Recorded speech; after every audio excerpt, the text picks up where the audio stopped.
He was a hungry, predatory silver that seemed to press down on the jagged rooftops of the abandoned textile mills.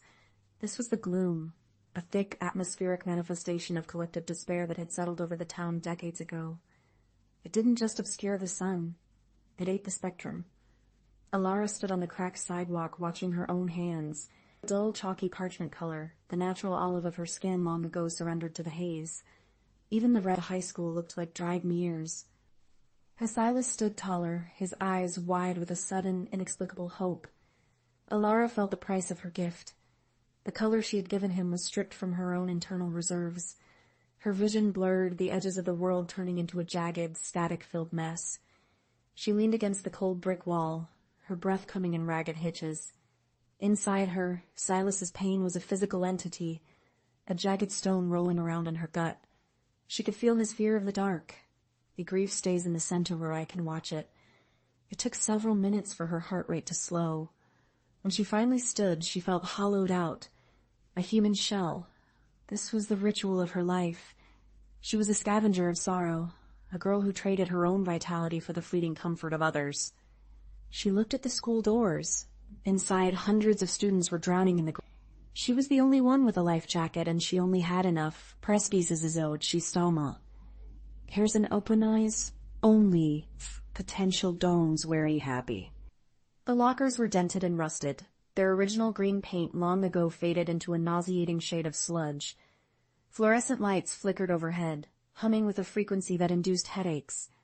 Alara walked through the throng of students, keeping her head down. She could feel them. It was a sensory overload of despair. It wasn't just a feeling, it was a scent. The gloom smelled like wet cardboard and stagnant water.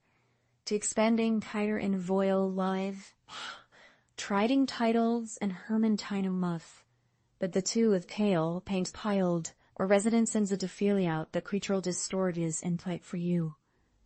Barriers, the paint frame modders, and franging it out. It was the heart of the school's decay, where the gloom pooled like black bile. Here the air was so thick it felt like walking through water.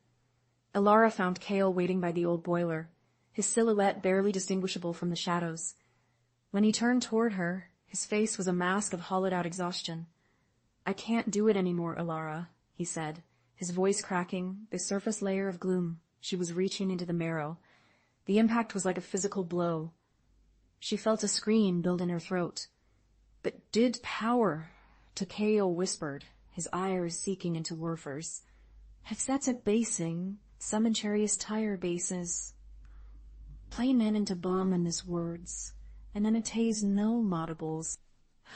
He moved through the halls with a slow, deliberate gait, her body feeling as heavy as if it were made of lead.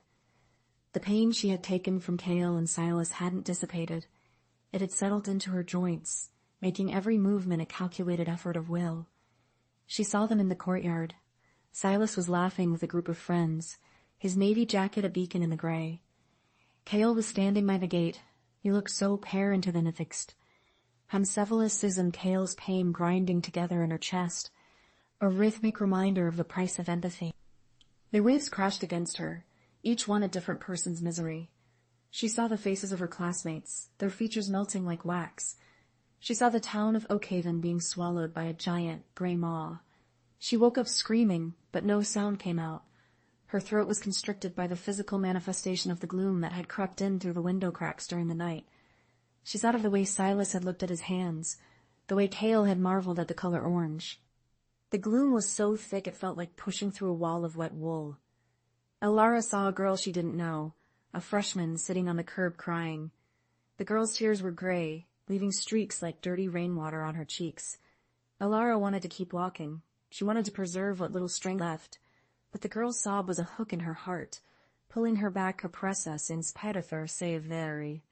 Because he doesn't view in tried to dervenstus, picking his alives the askin to pavers in this beautiful bills, was Nary's stage she had left. But the girl's sob was a hook in her heart, pulling her back in sdugiety. The 16 is in turns that name. I am blow one in her face for my soldier. It was where the students gathered for assemblies, a hollow, echoing air that usually smelled of stale sweat and despair. Today it was filled with the entire student body, hundreds of teenagers sitting in the bleachers, their faces a sea of identical gray misery. The principal was at the podium, his voice a monotonous drone as he spoke about resilience and community spirit, words that had no meaning in a world without color. But at the back of the gym, Ilara was disintegrating. She was a silhouette of pure white light, her body a cracking vessel for a sea of shadows. She was the lightning rod, and the storm was pouring through her. She felt her ego, her memories, her very self beginning to dissolve into the white heat of the sacrifice. Ilara was no longer a person. She was a conduit. She felt the specific grief of the girl in the third row whose dog had died, the sharp anger of the boy in the back who hated his father, the quiet, soul-crushing boredom of the teacher by the door. She took it all. She processed it, refined it, and sent it back out as pure, unadulterated color. She loved them with a ferocity that burned hotter than the pain. "Stay bright," she thought, the words echoing in the minds of everyone in the gym. It wasn't a command. It was a blessing near, named Tykiers and Miss Savia.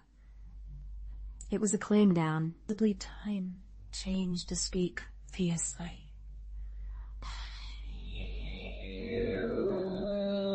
In jagged, translucent shards. It was a good way, I know. I so... China...